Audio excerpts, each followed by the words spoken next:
ప్రకటన గ్రంథం 2వ అధ్యాయము 10వ వాక్యము. ఇదిగో మీరు శోధింపబడినట్లు అపవాది మీలో కొందరిని చెరలో వేయింపబోచున్నాడు. 10 దినములు శ్రమ కలుగును. మరణము వరకు నమ్మకంగా ఉండుము. నేను నీకు జీవ కిరీటం ఇచ్చెదను. నేను నీకు జీవ కిరీటము ఇచ్చేదను. ఏమిటి జీవ కిరీటం అంటే ఏమిటి అనే ఈ విషయాన్ని గురించి, సత్యాన్ని గురించి మనం ఈరోజు పరిపూర్ణంగా ధ్యానించుకోబోతున్నాం. యేసు ప్రభు ఈ మాటను మొట్టమొదట ఎవరికి పలికాడు? 8వ వాక్యం అంటుంది, స్మరణలో ఉన్న సంఘపు దూతకు ఈలాగు వ్రాయుము. ఎవరికి? స్మరణలో ఉన్న సంఘానికి యేసు ప్రభు ఈ వాగ్దానమును ఇస్తున్నాడు. వారితో ఆయన మాట్లాడుతున్నాడు. వారికి వ్రాయబడిన లేఖయే ఈ వాక్యములు. 8 నుండి 11 వరకు గల ఈ వాక్య భాగము స్మరణలో ఉన్న సంఘానికి వ్రాయబడింది. మొట్టమొదటిగా స్మరణ అనేది రోమా సామ్రాజ్యపు పాలన కింద ఉండిన ఆసియా రాష్ట్రంలోని 7 ముఖ్యమైన పట్టణాల్లో ఒకటి స్మరణ. ఇది సముద్రపు ఓడరేవు పట్టణం, గొప్ప వర్తక కేంద్రం. ఇది అందమైన పట్టణముగా అభివర్ణించబడినది. సౌందర్య పట్టణం అని అంటారు ఈ స్మరణ పట్టణాన్ని. ఆకర్షణీయమైన ఆకాశ తీరాన్ని బట్టి కొన్నిసార్లు ఈ స్మరణ నగరాన్ని, పట్టణాన్ని మకుట నగరం అని కూడా పిలిచేవారు. క్రైస్తవులకు విరోధులుగా ఉన్న యూదుల యొక్క జనాభాను కనీసంగా కలిగిన ఒక నగరము స్మరణ నగరం లేక పట్టణం. ఆ పట్టణం అందంగా ఉన్నప్పటికీ దానిలోని ప్రజలు దేవుని పట్ల, దేవుని ప్రజల పట్ల అనగా క్రైస్తవుల పట్ల వాళ్ళు వ్యవహరించిన తీరు వికారమైనది, విచారమైనది. ఈ స్మరణ అనే పట్టణంలో ఒక సంఘం ఉంది. ఆ సంఘం యొక్క పరిస్థితి ఏమిటంటే వాక్యం అంటుంది, చూడండి, నీ శ్రమను దరిద్రతను నేనెరుగుదును, అయినను నీవు ధనవంతుడవే. తాము యూదులమని చెప్పుకొనొచ్చు యూదులు కాక సాతాను సమాజపు వారి వలన నీకు కలుగు దూషణ నేను ఎరుగుదును. సో శ్రమ, దరిద్రత, దూషణ అనే బాధల గుండా వారు వెళ్తూ ఉన్నారు. ఒక పక్క అన్యుల నుండి వచ్చే శ్రమ, దరిద్రత, మరో పక్క యూదుల నుండి వచ్చే దూషణ. వీరిద్దరి మధ్యలో, ఎవరిద్దరి మధ్యలో? అన్యుల మధ్యలోను యూదుల మధ్యలోను ఈ స్మరణ అనే పట్టణంలో ఉన్న క్రైస్తవులు నలిగిపోతున్నారు, హింసింపబడుతున్నారు. ఎందుకు ఈ శ్రమ, ఎందుకు ఈ దరిద్రత, ఈ దూషణ అంటే గమనించండి. ఈ ప్రకటన గ్రంథం వ్రాసే సమయానికి డొమిషియన్ అనే చక్రవర్తి రోమా సామ్రాజ్యాన్ని పరిపాలిస్తున్నాడు. వారి యొక్క ఆచారం ఏమిటంటే చక్రవర్తి ఆరాధన అని ఒకటి ఉండేది. అనగా రోమా సామ్రాజ్యపు మహారాజును దేవుడుగా కొలవాలి. ఈ డొమిషియన్ చక్రవర్తి ఈ చక్రవర్తి ఆరాధనను బహు తీవ్రంగా తీసుకున్నాడు. ఎంత తీవ్రం అంటే దానికోసం ఒక మంత్రి వర్గాన్ని ఏర్పాటు చేసి దాన్ని అమలు చేయడానికి అధికారులను నియమించి ఒక గుడి కట్టి ఆ గుడిలో ఈ చక్రవర్తి యొక్క విగ్రహాన్ని పెట్టి దానికి సేవ చేయడానికి, పరామర్శించడానికి యాజకులను సైతం పెట్టుండేవారు. సంవత్సరానికి ఒక్కసారి ప్రతి పురుషుడు ఏం చేయాలంటే ఆ చక్రవర్తి యొక్క విగ్రహానికి ముందు వచ్చి నిలబడాలి. నిలబడి అతన్ని నువ్వే మా ప్రభువు, మా దేవుడు అని చెప్పాలి. ప్రభువా, దేవా అని చెప్పి ఆ విగ్రహాన్ని చూసి పిలవాలి. అలా అతన్ని పిలిచి అక్కడ ధూపం ఉంటుంది, ఆ ధూపం ఎత్తి ఆ విగ్రహం ముందు చూపించాలి. ఆ తర్వాత అక్కడ మోకరించి వంగి నమస్కరించాలి. ఇలా చేస్తే వారికి ఒక సర్టిఫికెట్ ఇస్తారు. అది సంవత్సరం వరకు చెల్లుతుంది. ఆ సర్టిఫికెట్ ఎవరికి ఉంటుందో వారే క్రయ విక్రయాలు చేయగలరు, అమ్మడం కొనుగోలు చేయగలరు. వారికి మాత్రమే ఉద్యోగ సంఘాల్లో, కార్మిక సంఘాల్లో అనుమతి ఉండేది. ఎవరైతే దాన్ని తిరస్కరిస్తారో, ఈ చక్రవర్తి పూజను ఎవరు నిరాకరిస్తారో వారికి మరణించేంత వరకు అంచెల వారీగా హింసలు, శ్రమలు పెట్టబడుతుంది. సో ఈ చక్రవర్తి ఆరాధనకు, పూజకు స్మరణలోని క్రైస్తవులు నిరాకరించారు. ఎందుకంటే మా ప్రభువు, మా రాజు, మా దేవుడు యేసుక్రీస్తే. ఆయన తప్ప వేరే ప్రభువు మాకు లేదు. మేము రాజును గౌరవిస్తాం, కానీ దేవుడిగా మాత్రము మేము యేసయ్యనే కొలుస్తామని వారు ఈ చక్రవర్తి ఆరాధనను నిరాకరించారు. తద్వారా క్రైస్తవులకు హింస మొదలయ్యింది. అంచెల వారీగా వారిని హింస పెట్టి భయభ్రాంతులకు గురి చేసి క్రీస్తు మీదున్న విశ్వాసాన్ని విడిచిపెట్టమని, రాజభక్తిని చూపించుకోమని వారు బలవంతం చేయబడతారు. క్రైస్తవులు నిరాకరించినప్పుడు మొట్టమొదటిగా వారిని ఉద్యోగ సంఘాల నుండి తీసేస్తారు, కార్మిక సంఘాల నుండి తీసేస్తారు. ఎక్కడ వ్యాపారం చేయడము కుదరదు. దీని వలన ఆటోమేటిక్గా వారందరికీ ఆర్థిక ఇబ్బందులు వచ్చేస్తాయి. వీరు ఏ స్థాయికి వెళ్ళిపోయారంటే ఆర్థిక ఇబ్బందుల్లో నిత్యావసరాలు కూడా లేని పరిస్థితికి ఈ స్మరణలోని సంఘస్థులు వచ్చి పడిపోయారు. హింస అంటే మొట్టమొదటిగా వారిని ఉద్యోగం తీసేసి వారిని బీదవాళ్ళుగా చేస్తారు. అప్పుడు కూడా వారు తల వంచకపోతే వారిని జైల్లో పడేసి హింస పెడతారు. అప్పుడు కూడా వారు తల వంచకపోతే రోమ చక్రవర్తికి వారిని అడవి మృగాలకు ఆహారంగాను లేదా అగ్నితో తగలబెట్టి కాల్చేస్తారు. అది చివరి స్టేజ్. ఇలా అంచెల వారీగా వారిని హింస పెట్టి, బాధ పెట్టి క్రైస్తవ విశ్వాసాన్ని వదులుకోమని బలవంతం చేయబడతారు. మరోపక్క యూదుల నుండి దూషణ. ఈ యూదులు ఏంటంటే వారికి బైబిల్ కంటే కూడా వారి పెద్దల యొక్క ఆచారం ముఖ్యం. ఆ ఆచారాన్ని క్రైస్తవులు పాటించడం లేదని చెప్పి క్రైస్తవులను వారు దూషించడం, శపించడం మొదలుపెట్టారు. కానీ ఈ స్మరణలోని క్రైస్తవులు దానికి ఒప్పుకోలేదు. కాబట్టి వారికి ఇప్పుడు ఇరువైపుల నుండి భయంకరమైన శ్రమ, హింస మొదలయ్యింది. ఇలా శ్రమల పాలవుతున్న ఈ క్రైస్తవులను బలపరచడానికే, బాధింపబడుచున్న స్మరణలోని క్రైస్తవులను బలపరచి ఆదరించడానికే యేసు ప్రభు ఈ లేఖను వ్రాసి వారికి పంపిస్తున్నాడు. Praise the Lord. ఆయన వారిని ఎలా ఆదరిస్తున్నాడో చూడండి. నీవు పొందబోవు శ్రమలకు భయపడకము, ఇదిగో మీరు శోధింపబడినట్లు అపవాది మీలో కొందరిని చెరలో వేయించబోతున్నాడు. గమనించండి, శ్రమలు అనుభవిస్తున్న క్రైస్తవులకి యేసు ప్రభు ఎలా చెప్పాలి? బాధపడకండి, భయపడకండి, మీ కష్టాలన్నీ తీసిపారేస్తాను, మిమ్మల్ని కష్టపెట్టే వారిని అందరినీ వేసేస్తాను, మీరేం దిగులు పడకండి, భయపడకండి, ఇదిగో వస్తున్నాను అనేసి కదా చెప్పాలి, చెప్పాలి. కానీ యేసు అంటున్నాడు, మీకు ఇంకా శ్రమలు ఉందిరా అంటున్నాడు. మీకు ఇంకా శ్రమలు ఉంది, మీకు ఇంకా కష్టాలు ఉంది. నువ్వు పొందబోవు శ్రమలకు భయపడకు. నువ్వు శోధింపబడినట్లు ఇంకా మిమ్మల్ని కొందరిని అపవాది చెరలో వేయించబోతున్నాడు. వీళ్ళారా, మన యేసు ప్రభువు మాయ మాటలు చెప్పి మత్తెక్కించేవాడు కాదు.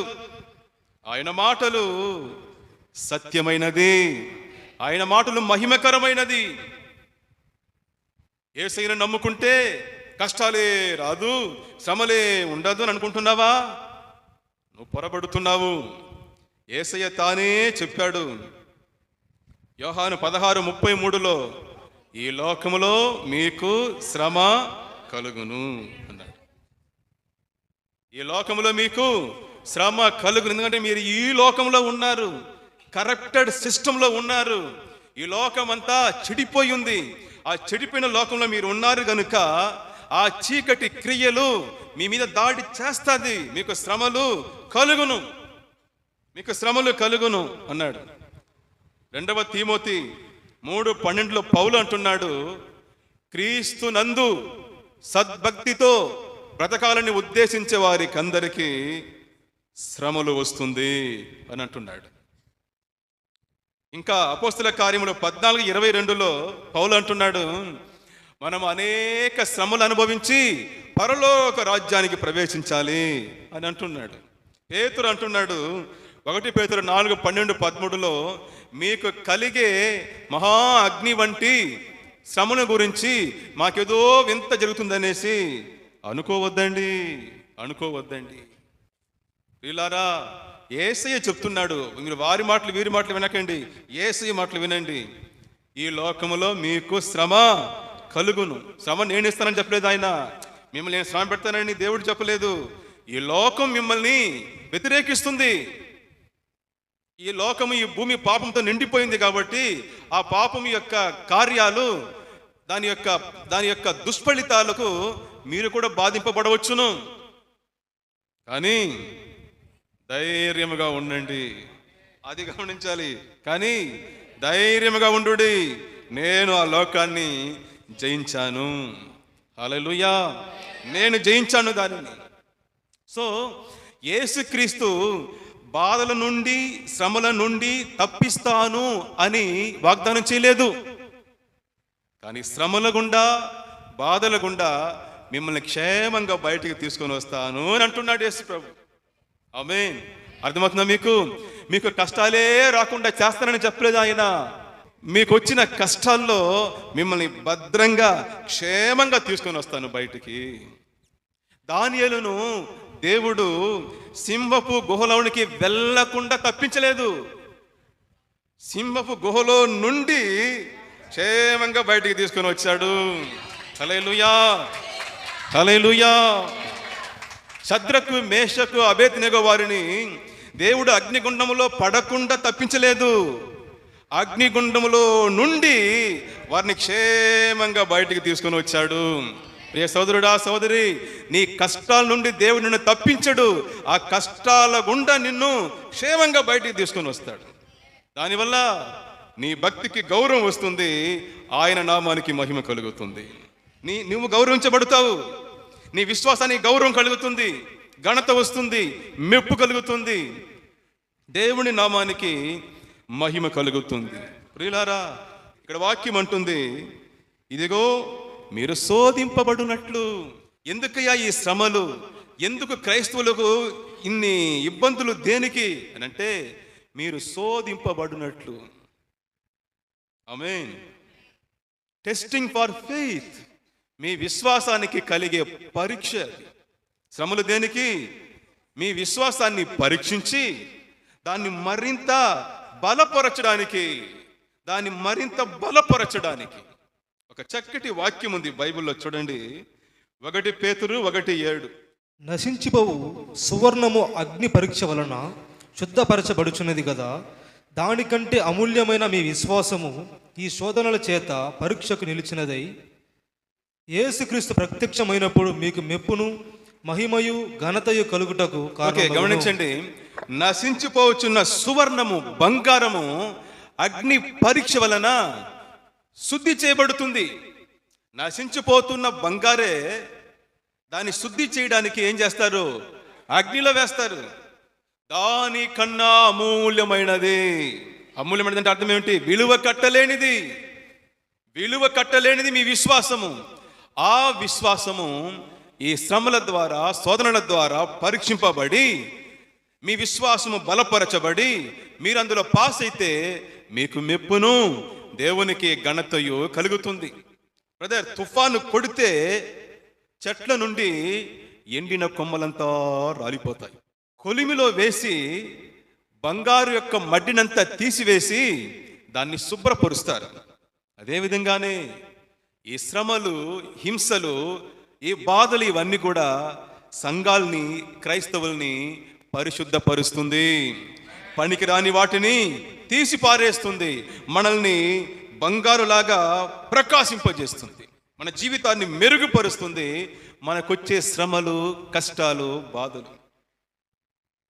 ఒక విషయం గుర్తుపెట్టుకోండి, శ్రమలు మనకు మంచే చేస్తాయి, లేకపోతే దాన్ని దేవుడు మనకు అనుమతించడు. శ్రమలు మనకు చెడు చేసేదిగా ఉంటే యేసయ్య అనుమతిస్తాడా? మన జీవితంలో ఆయన అనుమతించేది అన్నీ కూడా మన మంచి కొరకే, మన మేలు కొరకే. ఆమేన్.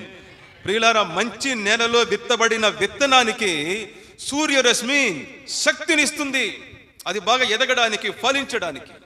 అదే మంచి నేలలో విత్తబడని విత్తనానికి, అనగా ముళ్ళ పొదలతో నిండి ఉన్న విత్తనానికి, బండ నేల మీద విత్తబడిన విత్తనానికి సూర్యుని కాంతి ఏం చేస్తుంది? దాన్ని కాల్చి బూడిద చేస్తుంది, చచ్చిపోతుంది. సో ఇక్కడ మ్యాటర్ ఏమిటంటే, నిజమైన దేవుని పట్ల మంచి భక్తి కలిగి ఉన్న వారికి శ్రమలు బూస్ట్ లాంటిది. వారిని ఇంకా అది బలపరుస్తుంది, వారి ఆత్మీయ జీవితాన్ని మెరుగుపరుస్తుంది, వారి విశ్వాసంలో బలపడుతారు. ఒకరు కష్టకాలంలో, శ్రమల కాలంలో సోలిపోయి దేవుణ్ణి విడిచిపెట్టేస్తున్నారంటే అర్థం ఏమిటంటే, వారిది మంచి హృదయము కాదు. మంచి హృదయానికి శ్రమలు శక్తినిస్తుంది. బ్రదర్, సిస్టర్, ఇక్కడ ఒక శుభ వర్తమానం ఒకటి ఉంది. ఏమిటి? యేసయ్య అంటున్నాడు, 10 దినములు మీకు శ్రమ కలుగును అని అంటున్నాడు. హల్లెలూయా. మీ శ్రమలు ఎంతవరకంట? 10 దినములే. ఇది ఎంత గొప్ప మాట అంటే, ఇది ఎంత గొప్ప శుభవర్తమానం అంటే, మీకు కలగబోయే శ్రమలు జస్ట్ 10 డేసే, 10 దినములే. A limit period of suffering, a brief period, అంతే, బ్రీఫ్ టైమే, కొద్ది కాలమే, కొంచెము కాలమే మీకు శ్రమలు. ఎన్ని రోజులు? 10 అనేది ఏమిటి? ఎంత? 10 రోజులు అంటే కొంచాన్ని సూచిస్తుంది. సో మీకు కలిగే శ్రమలు యేసయ్య అంటున్నాడు, కొద్ది దినములే. ఆమేన్. కొంచెము దినములే. 2 కొరింథీయులకు 4:16-18 పౌలు అంటున్నాడు, క్షణ మాత్రముండు ఈ చులకని శ్రమ అంతకంతకు మహిమను తీసుకొని వస్తుంది అని అంటున్నాడు. ఏమంటున్నాడు? క్షణ మాత్రముండు. క్షణం అంటే ఏమిటి? సెకండ్ కన్నా తక్కువ. ఇంకా క్షణ మాత్రముండు ఈ చులకని, ఆఫ్టర్ ఆల్, ఇదంతా ఒక మ్యాటర్ అంటామే, జూజుబి అంటామే. సో క్షణ మాత్రముండు ఈ చులకని శ్రమ అంటున్నాడు. ఏమో పౌలు ఆ మాట అంటున్నది ఏదో జ్వరాన్ని కాదు, కడుపు నొప్పిని కాదు, తలనొప్పిని కాదు అనేది. ఆయన శ్రమ అనేది, చులకని శ్రమ అనేది తలనొప్పో, కడుపు నొప్పో, కాలు నొప్పో, లేక జలుబు పట్టిందో లేదా దగ్గు కాదు. ఆయన పడిన శ్రమలను, ఆయనకు వచ్చిన కష్టాలను, యేసయ్య నిమిత్తం వచ్చిన బాధలను ఆయన పట్టిక వేస్తాడు. 2 కొరింథీయులు 11వ అధ్యాయంలో చదివితేనే మన గుండెలు అదిరిపోతాయి. 5 సార్లు కొరడా దెబ్బలు కొట్టబడ్డాడు. 5 సార్లు, ఒక్కొక్కసారి 39 దెబ్బలు. గుర్తుపెట్టుకోండి, 5 సార్లు కొరడల చేత కొట్టబడ్డాడు. 3 సార్లు బెత్తముతో కొట్టబడ్డాడు. దెబ్బలు మాత్రం చెప్తున్నాను నేను, ఇంకా చాలా కష్టాలు ఉంది. ఒకసారి రాళ్లతో కొట్టబడ్డాడు, చచ్చిపోయినాడు అనేసి పారేసినారు. అనేక పర్యాయములు దెబ్బలు తిన్నాడు, అనేక దెబ్బలు తిన్నాను అంటున్నాడు. మనం ఒక కొరట దెబ్బకి విలవిల్లాడిపోయి, నాకు యేసయ్య వద్దురా స్వామి, యేసయ్య వద్దు, నాకు యేసయ్య వద్దు అనేస్తాం. అటుంటుంది దెబ్బ. అది సైనికులు కొట్టే దెబ్బ. 5 సార్లు ఆ విధంగా కొట్టబడ్డాడు. ఆయన శ్రమలు చదివితేనే మనకు గుండెల్లో వణుకు పుడుతుంది. అలాంటి మహాభయంకరమైన, నేను కొద్దిగా చెప్పాను, ఇంకా చాలా ఉంది, కొన్ని మాత్రం చెప్పాను. యేసయ్య కొరకు ఆయన పడిన కష్టాలు అవి. ఇన్ని బాధలు, కష్టాలు పడిన అతను అంటున్నాడు, క్షణ మాత్రముండు చులకని శ్రమ. హల్లెలూయా. క్షణ మాత్రముండు చులకని శ్రమ. వారంతా పరలోకపు పౌరులు, పరలోకము నుండి భూమి మీద జీవించిన వాళ్ళు. వాళ్ళ యొక్క బాడీ భూమి మీద ఉంటుంది, మనసంతా, హృదయం అంతా పరలోకంలో ఉంటుంది. అలాంటి వారికి ఈ కష్టాలన్నీ చులకని శ్రమ అంటారు. చులకని శ్రమ. పేతురు అంటున్నాడు, 1 పేతురు 5:10లో తన నిత్య మహిమ కొరకు క్రీస్తునందు మిమ్మల్ని పిలిచిన సర్వ కృపానిధియగు దేవుడు కొంచెము కాలము, హల్లెలూయా, కొంచెము కాలం మీరు శ్రమపడిన పిమ్మట తానే మిమ్మును సంపూర్ణులుగా చేసి స్థిరపరచి బలపరుచును. కొంచెము కాలము శ్రమపడిన పిమ్మట, కొంచెము కాలం. చెప్పండి బ్రదర్, సిస్టర్, మీరు అనుభవిస్తున్నారా ఇప్పుడు కష్టము, శ్రమ, అవన్నీ కొంచెము కాలం, 10 రోజులే, 10 రోజులే. అది ఎంత ధైర్యాన్ని ఇస్తుంది, ఎంత సంతోషాన్ని ఇస్తుంది. నాకు యాక్సిడెంట్ అయ్యి కాలు దెబ్బ తగిలినప్పుడు ఇంటికి వచ్చిన వెంటనే మా అభివృద్ధి చెప్పాడు, నెల పడుతుంది మామ ఇది బాగా అయ్యేదానికి అన్నాడు. నెల పడుతుంది అన్నాడు. ఆ మాట నన్ను బలపరిచింది, ఆ శ్రమను సహించడానికి శక్తినిచ్చింది. నెల పడుతుంది చెప్పినాడు, వాడు చెప్పినాడు, అనుభవించున్నాడు. చెప్పి ఉండకపోయినట్లయితే ఇది ఎప్పుడు బాగవుతుందో, ఎప్పుడు నయమవుతుందో అనేసి దాని గురించి ఏ ఆలోచన ఉంటుంది. దాన్ని చూసినప్పుడంతా వీడి మాట గుర్తు వస్తుంది. 30 రోజులు చెప్పినాడు. అది ఒక ఆదరణ. ఆమేన్. 10 రోజులే మీరు పడే శ్రమలో, 10 రోజులే, కొద్ది రోజులే. ఈ 10 అనే సంఖ్య సంపూర్ణ శక్తిని కూడా చూపిస్తుంది. ఈ 10 అనే సంఖ్య సంపూర్ణ శక్తిని కూడా సూచిస్తుంది. 10 అంటే పర్ఫెక్షన్, పరిపూర్ణత. అనగా దేవుడు ఆశించిన లక్షణము లేక విశ్వాసము మీలో సంపూర్ణంగా వచ్చేంత వరకే ఈ శ్రమలు. అర్థమవుతుందా మీకు? దేవుడు ఆశించిన లక్షణాలు, విశ్వాసము మీలో పరిపూర్ణంగా వచ్చేంత వరకే ఆ శ్రమలు. ఆ తర్వాత తీసేస్తాడు. దావీదుకు 10 సంవత్సరాలు కష్టాలు, 10 సంవత్సరాలు, ఆ తర్వాత రాజు అయ్యాడు. యోసేపుకు 13 సంవత్సరాల శ్రమలు, ఆ తర్వాత ఐగుప్తు సామ్రాజ్యానికే ప్రధానమంత్రి అయ్యాడు. ఆమేన్. యోబుకి 6 నెలలు అంటారు పండితులు, 6 నెలలు కష్టాలు, ఆ తర్వాత అన్ని డబుల్గా వచ్చేసింది. మీకు ఎన్ని రోజులు మీ కష్టాలు ఉండాలని తీర్మానించేది ఎవరో మీకు తెలుసా? మిమ్మల్ని శ్రమ పెట్టే సాతాను కాదు, మన ప్రభు అయిన యేసుక్రీస్తు. చప్పట్లు కొట్టి ఆయన మహిమపరుస్తాం. ప్రియులారా, శోధన లేక శ్రమల కాల పరిమితిని నిర్ణయించేది శోధకుడు, సాతాను కాదు, మన ప్రభు యేసుక్రీస్తు. Jesus, the master of every situation, the master of every situation. ప్రతి పరిస్థితికి ప్రభువు ఆయనే. 1 కొరింథీ 10:13 వాక్యం చెప్తుంది, మీరు సహించగలిగినంత కంటే ఎక్కువగా దేవుడు మిమ్మల్ని శోధింపబడనివ్వడు. ఆయనకి తెలుసు మీకు ఎంతవరకు పరీక్ష పెట్టాలి, మీ కెపాసిటీ ఏమిటి, ఎంతవరకు మీకు పరీక్ష పెడితే మీరు తేరుకుంటారనేసి ఆయనకు తెలుసు. మీరు బాగా అయ్యేంత వరకు, మీలో దేవుడు ఆశించిన లక్షణాలు వచ్చేంత వరకు, మీ విశ్వాసం బలపడేంత వరకు, దేవుడు ఇవ్వబోయే ఆశీర్వాదాన్ని మీరు పరిపూర్ణంగా పొందుకునేంత వరకు దేవుడు మీకు కష్టాలను అనుమతిస్తూ ఉంటాడు, శ్రమలను అనుమతిస్తాడు. పరీక్ష లేకపోతే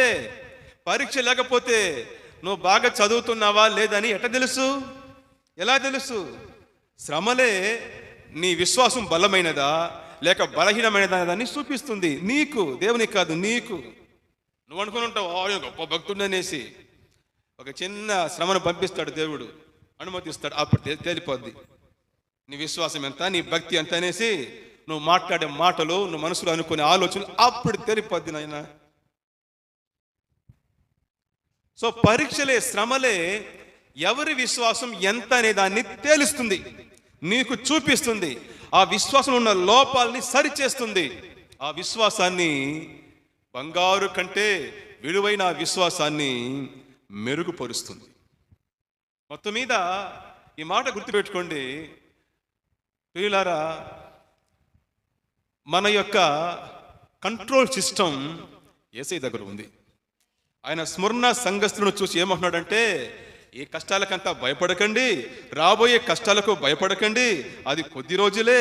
దాన్ని నిర్ణయించేది రోమా చక్రవర్తి కాదు, రోమా చక్రవర్తి కాదు, నేను. ఆమేన్. మీకు ఎంతవరకు కష్టం ఉండాలని, శ్రమ రావాలని నిర్ణయించేది నేను. కాబట్టి భయపడకండి. కంట్రోల్ సిస్టమ్ మొత్తం నా చేతిలో ఉంది. క్రైస్తవులారా, భయపడకండి. హింస పెట్టి మనల్ని ధ్వంసం చేయాలనేది సాతాను ఉద్దేశం. హింస పెట్టి మనల్ని ధ్వంసం చేయాలనేది, మన కుటుంబాన్ని ధ్వంసం చేయాలనేది సాతాను ఉద్దేశం. కానీ అదే హింసను ఉపయోగించి మనల్ని హంసలా తయారు చేయాలన్నదే దేవుని ఉద్దేశం. ఏం లేదు, హింస హంస, గుర్తుపెట్టుకోండి. చెప్పండి, హింస హంస, హంస అంతే. హింస హంస. హింస పెట్టి మనల్ని ధ్వంసం చేయాలనేది సాతాను ఉద్దేశం. అదే హింసను ఉపయోగించుకొని మనల్ని హంసలాగా తయారు చేయాలన్నదే దేవుని ఉద్దేశం. హంస అంటే ఏంది? హంస అనేది ఒక పక్షి కదా, ఒక పక్షి. హంస అనే పేరుకు అర్థం సుందరమైన లక్షణము గల స్త్రీ లేక వ్యక్తి అని అర్థం. తెలియదు, చాలా మంది ఆ పేరు పెట్టుకుంటారు, తెలియదు. హంస అనే పేరుకి అర్థం ఏంటంటే సుందరమైన లక్షణములు గల స్త్రీ లేక వ్యక్తి. ప్రియులారా, మీలో దైవత్వపు లక్షణాలను తీసుకొని రావాలని దేవుడు అదే హింసను వాడుకుంటాడు. భయపడకండి, కంట్రోల్ సిస్టమ్ మన యేసయ్య దగ్గర ఉంది.